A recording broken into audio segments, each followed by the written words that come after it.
Iran যুক্তরাষ্ট্র Israel সংঘাতে Hormuz প্রণালীতে জাহাজ চলাচল ব্যাহত হওয়ায় পাকিস্তানে তেলের দাম চরমে পৌঁছেছে। এই পরিস্থিতি দেশটির 2 ও 4 চাকার যানবাহনের মালিকদের জন্য ব্যয় বৃদ্ধি করছে। তেলের সরবরাহ ও দাম নিয়ে টানাপোড়েনের মধ্যে সাধারণ মানুষ বিকল্প শক্তি ব্যবহার করতে উৎসাহী হয়ে উঠছে।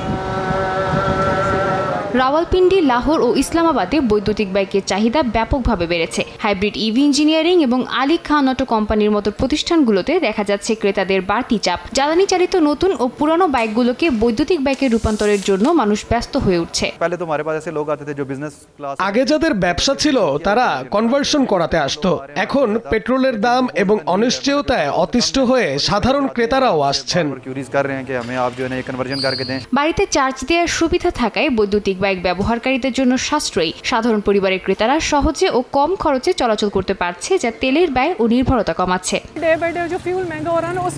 দিন দিন জ্বালানির দাম বাড়ছে। ইভি বাইক সহজ ও সাশ্রয়ী। বাড়িতে সাধারণ বিদ্যুতে চার্জ করলে বাড়তি খরচ হয় না। পেট্রোল বাইকের জন্য আমাদের টাকা খরচ করতে হয়, যা এখন অনেক বেশি।